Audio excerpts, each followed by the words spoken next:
les études sup sont finies et il est temps de trouver un travail. Je suis passée par là il y a 2 ans et en fait j'aurais dû vous en faire un récap, un retour d'expérience. C'est ce que je fais sur cette chaîne, mais j'avoue j'en ai plus parlé sur TikTok et sûrement en story Instagram, mais un peu moins ici. Et je pense qu'il était temps, 2 ans après, de vous aider vous aussi à traverser ce moment charnière de nos vies qui sont la fin des études sup et le début de l'entrée dans le monde du travail.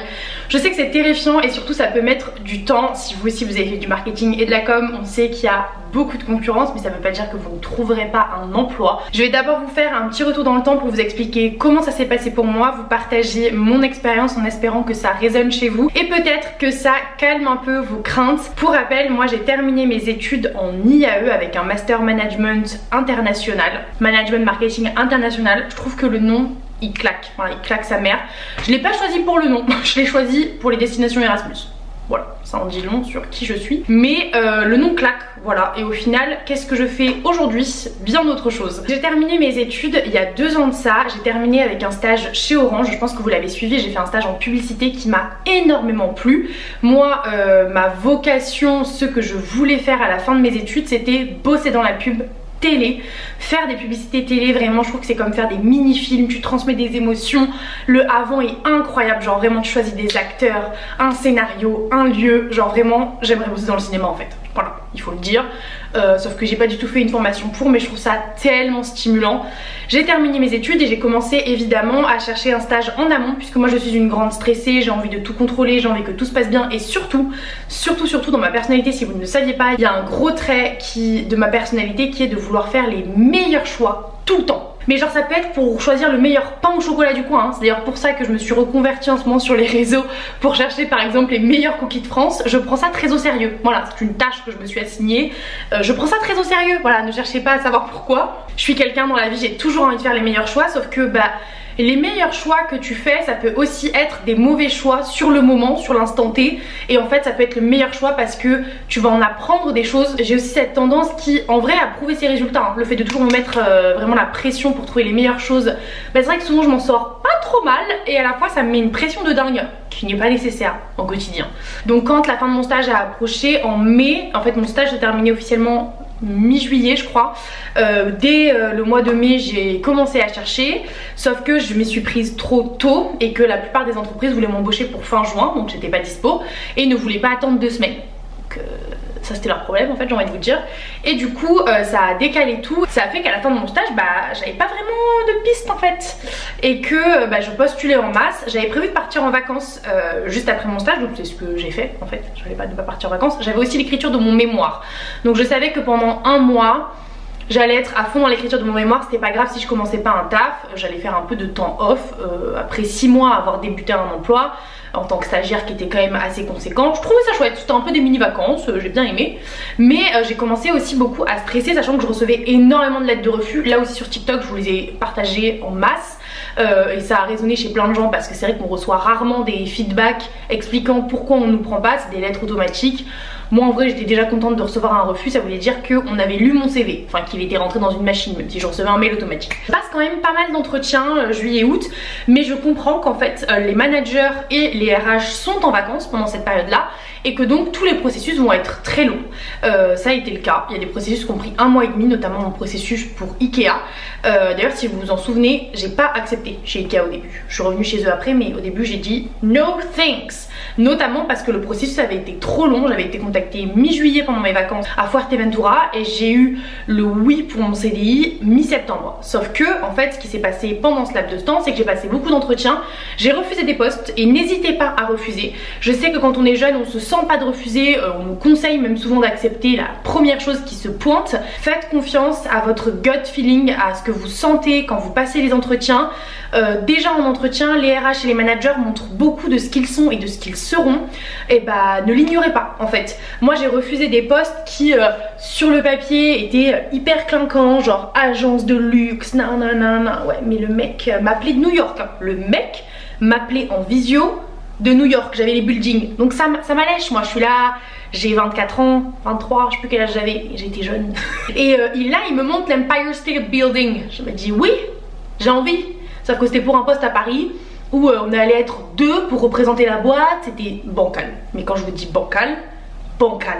Et du coup, même si le mec me vendait un peu du rêve, je me dis oula, toi t'es un peu loca, hein. Pourquoi c'est toi qui fais passer les entretiens et pas un RH? C'est toi le PDG de la boîte et que soi-disant tu gères des tas de trucs dans le monde. T'as pas le temps pour me recruter. Qu'est-ce que tu fais là, mon grand? Donc pour moi il y a plein de red flags qu'il faut pas ignorer. Bah quand même je me sentais un peu mal de refuser parce que je me disais bon je refuse mais j'ai rien. Mais j'ai trust the process. Je me disais t'es pas plus bête qu'une autre. Là il faut laisser le temps, laisser les gens revenir de vacances et les offres d'emploi ressurgir. Et c'est ce qui s'est passé en septembre. Donc maintenant pour vous la vidéo va sortir là en septembre je me doute. Et du coup bah là en fait là tout est revenu. Et pour vous dire donc après avoir passé 2 mois si je compte pas mai et juin où j'avais commencé à postuler, j'avais pas vraiment de réponse, enfin juillet août t'as vraiment galéré, et bah en septembre j'ai eu dans la même semaine 4 ou 5 propositions de CDI. Mais avant ça qu'est-ce qui s'est passé? Donc moi il faut savoir que je quitte Paris, je quitte mon appart, ça me fait chier parce que j'aime bien Paris. Mon appart avait un dégât des eaux donc à la fois ça allait bien. Je suis pas retournée chez mes parents parce que je pouvais pour le début ne pas retourner chez mes parents, donc je suis allée chez mon mec pendant 1 mois et demi je crois. Et j'ai fait mon mémoire, je me suis dit bon voilà ça m'occupe. Mais c'est vrai que j'étais dans une région que je connaissais pas, avec personne que je connaissais. Et ça m'a fait bizarre en fait d'un coup de quitter mon autonomie avec mon appart, ma vie. J'étais un peu en mode oula c'est pas ce à quoi j'aspire. Et je me sentais pas avancée en fait. Et ça me frustrait beaucoup. Donc vraiment j'étais quand même mal. J'ai eu plein de mental breakdown.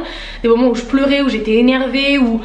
Ça me faisait peur en fait, ça me faisait vraiment peur parce que moi j'avais pas eu un emploi à la clé de mon stage. Et ça moi j'en veux pas du tout à mon stage puisque je le savais, c'était un poste de stagiaire, pas un poste qui avait vocation à évoluer. Et j'ai beaucoup appris donc puis même je pense pas que j'aurais voulu moi de moi-même rester pour parce que j'avais envie de voir autre chose, j'avais vu ce qu'ils avaient à m'offrir là. J'étais contente d'aller dans une autre boîte avec une autre équipe, découvrir autre chose quoi. J'ai terminé mon mémoire fin août et début septembre, je me suis rendue à Annecy pour voir mes copains, passer ma soutenance. Ça m'a fait beaucoup de bien parce que je me suis rendu compte que j'étais pas du tout la seule à chercher un emploi. Il y en avait plusieurs qui avaient eu des CDI ou des CDD suite à leur stage et ça mais congrats. Il y en avait aussi qui avaient trouvé des postes donc je me suis dit ok. En vrai j'avais 10 copains dans ma pro puisqu'on était 10 dans mon master donc 10 copains. 10 dans la classe. Et on était peut-être 4 à pas encore avoir trouvé et ils étaient 6, une majorité à déjà avoir un emploi. Donc je me suis dit ok c'est possible, c'est faisable, je vais trouver. Il faut aussi quand même savoir, donc je vous disais que moi mon poste de rêve c'était de bosser dans la pub télé, mais honnêtement j'ai ouvert mes chakras parce que des postes juniors dans la pub télé, il n'y en a pas tant que ça. Moi je suis en début de carrière, j'ai envie de faire plein de métiers différents, j'ai un master et un parcours qui est assez divers et donc je me suis dit postule à autre chose en fait, c'est pas grave. Et ça je pense que honnêtement c'est ça qui a fait aussi qu'au bout d'un moment j'ai eu plein de réponses positives et quand même j'ai dû passer une douzaine d'entretiens. Donc c'est que j'ai pas eu que des lettres de refus, j'ai quand même passé aussi beaucoup d'entretiens qui donnaient suite ou pas parce que j'ai postulé à plein de postes différents qui me plaisaient mais que j'avais peut-être jamais exercé. Et ça je pense qu'en vrai c'est hyper important de pas trop vous dire je veux absolument faire ça. Je vous dis pas de pas suivre vos rêves, mais moi par exemple les 2 métiers que j'ai fait ensuite du métier de chef de pub, c'est 2 métiers qui m'ont énormément plu et que j'aurais pas découvert si j'étais restée bornée, butée sur un poste en fait. Je vais pas faire qu'un poste. Le marketing c'est hyper vaste, c'est hyper enrichissant et en plus en général quand t'aimes bien un poste dans le marketing tu peux en aimer plusieurs parce qu'il y en a qui apporteront un côté plus créatif, plus stratégique, plus opérationnel.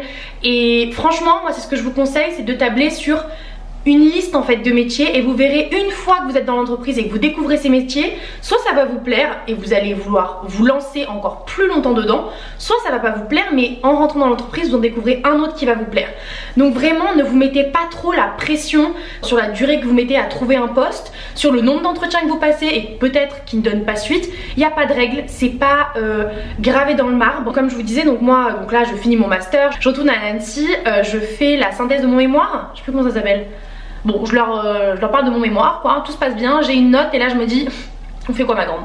J'ai décidé de retourner dans le sud, chez ma mère pendant quelques temps, parce que j'avais envie en fait de retrouver un peu une stabilité. Et ma mère pouvait m'aider à trouver un emploi dans lequel j'avais déjà bossé, c'est-à-dire à l'école primaire en tant qu'animatrice dans mon village d'enfance. Autant vous dire que ça en termes de coups dans la gueule et de rétropédalage, vraiment vécu comme ça, tout en sachant que je savais que c'était pas définitif. Genre je savais que je ferais pas ma vie dans mon petit village dans le sud et j'étais persuadée que c'était une situation temporaire. Elle m'a pas fait plaisir, je me suis pas dit super je retourne vivre chez ma mère à 23 ans alors que ça fait 5 ans que je vais plus chez elle, que j'ai vécu dans d'autres pays, que j'ai eu beaucoup d'autonomie, mais je l'ai fait parce que honnêtement à ce moment-là pour moi c'était nécessaire.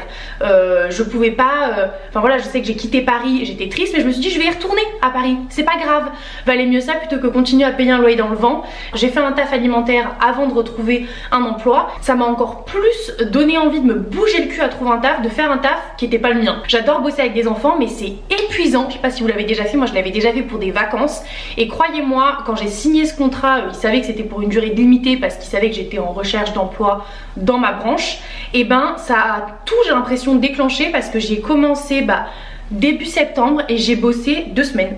Parce qu'en fait dès la première semaine on m'a appelé pour des CDI, j'en ai accepté un, donc dis-vous j'ai fait genre 4 jours, on m'a appelé, on m'a proposé des CDI, donc je me souviens j'ai attendu genre vous savez il faut négocier les trucs, les salaires, le lundi d'après je négocie tout, je signe le mardi je crois, je dépose ma DEM le mercredi ou le jeudi, le vendredi c'était terminé. J'avais fait 2 semaines, j'ai fait 2 semaines de travail alimentaire, ce qui est pas du tout énorme, et du coup tout s'est décanté et après ça je suis remontée à Paris, j'ai trouvé un appart, j'ai commencé mon premier CDI et je sais que maintenant avec le recul je peux vous le dire, finalement moi ça m'a pris pas longtemps du tout en fait. Mon job pour Ikea, si on prend un peu de rétrospective, on me l'a proposé 1 semaine après que j'ai quitté Orange, alors ça a mis du temps à se faire puisque c'est pas le job que j'ai accepté en septembre. Donc des fois ça va très vite, des fois ça prend du temps, moi j'ai eu un peu les 2 cas, mais maintenant avec du recul je me dis qu'en fait c'est allé assez vite, que j'ai pas attendu 6 mois, et même si vous attendez 6 mois, moi mon conseil c'est prenez les choses en main. Si vous êtes comme moi à trop réfléchir, à être angoissé de l'avenir, et moi je peux pas en fait ne rien faire, je peux pas, et trouvez un taf, mettez-vous en freelance, continuez à apprendre des choses, il n'y a pas de mal à prendre une pause en vrai, hein. On a fini nos études, si vous avez en plus jamais fait d'année de césure et tout ça, prenez une pause, mettez-vous une date en tête, peut-être dites-vous pendant 3 semaines c'est comme si c'était des vacances d'été, je bosse pas, je recherche pas, je chill, et après je sais que très vite vient la culpabilité de ne rien faire, pour en avoir parlé avec beaucoup de potes, et mettez-vous-y à fond toute la journée, faites revoir votre CV, entraînez-vous pour les entretiens, et surtout pour moi la clé en vrai, si je pouvais vous donner le tips que j'ai pour trouver un travail quand même, c'est ne vous fermez pas à des intitulés de poste. Moi pour vous dire, ensuite mon premier taf ça a été directrice clientèle, c'était très commercial en fait, et j'ai toujours voulu un peu faire dans le commerce, mais c'est vrai que ce taf là je l'avais jamais anticipé, j'avais jamais fait un stage là-dedans et je me suis retrouvée directrice de clientèle d'un coup. Et puis ensuite maintenant je suis devenue spécialiste contenu, c'est-à-dire que je gère les contenus pour les réseaux sociaux d'Ikea.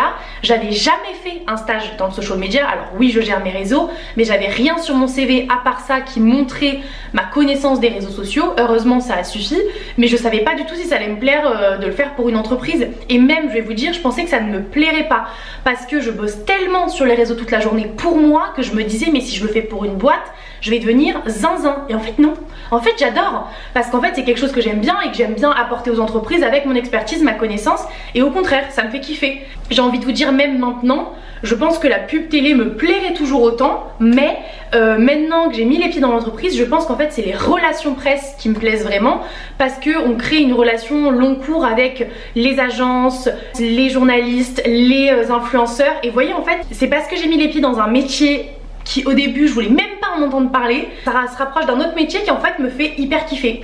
Donc soyez ouverts à plein de choses, mais soyez aussi très vigilants à l'environnement du travail, à ce qu'on vous propose en termes de conditions de travail, et essayez de sentir un peu si la boîte vous correspond en termes de valeur ou pas, ça c'est hyper important sur le long terme. Et surtout dites-vous bien que rien, mais rien n'est définitif.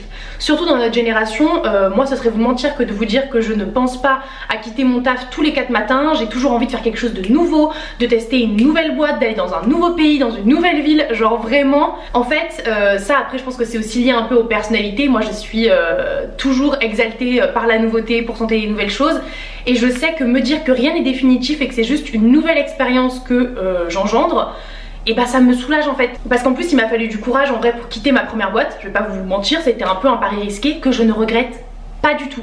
Comme quoi j'ai pris ce premier poste, j'hésitais, j'aurais dû un peu plus faire attention à mon gut feeling qui me disait va chez Ikea plutôt que cette boîte là. Je l'ai pas fait, j'ai tenté parce que ça avait autre chose à m'apporter, ça m'a apporté, et puis finalement c'était pas impossible de faire un rétro-pédalage, alors que vous imaginez, j'ai eu Ikea, ils m'ont dit tu veux le CDI, j'ai dit non désolé j'ai déjà un CDI ailleurs. Hop, on a raccroché, on s'est rappelé 3 mois après, je leur ai dit oui vous vous souvenez de moi? Ouais on se souvient, on aimerait toujours bien t'embaucher. Bah super, moi en fait je crois que j'ai fait une erreur, j'aimerais venir chez vous. Et voilà, Genre vous vous rendez compte, je pensais en plus quand j'ai fait ça me dire putain mais j'ai fait une grosse erreur, j'aurais dû accepter Ikea, pourquoi j'ai fait ça? Hasard de dingue, et ben ils avaient à nouveau un nouveau poste à pourvoir et il a été pour moi. Genre comme quoi des fois vraiment il faut juste trust the process, c'est vraiment la phrase, le mantra de cette vidéo, trust the process, et ne pas trop tout vouloir tout de suite. Il faut vraiment vous faire confiance à la vie, ça va arriver. Vous aurez votre moment et en vrai votre carrière est très longue et je sais qu'on se met beaucoup la pression au début, mais le début de votre carrière ne définit pas sa fin ni sa longévité. Donc prenez un petit coup de recul et si jamais vous devez retourner chez vos parents, sachez que c'est pas un projet longue durée, que vous pourrez reprendre votre indépendance, votre envol. Regardez, je suis dans un nouvel appartement à Strasbourg. Qui l'eût cru? Pas moi, ma mère non plus je pense. Donc voilà, stressez pas trop, ça va bien se passer. Et puis si vous avez des questions, n'hésitez pas à me les poser en commentaire, j'essaierai d'y répondre au mieux. Et nous on se dit à bientôt avec une nouvelle vidéo. Bye!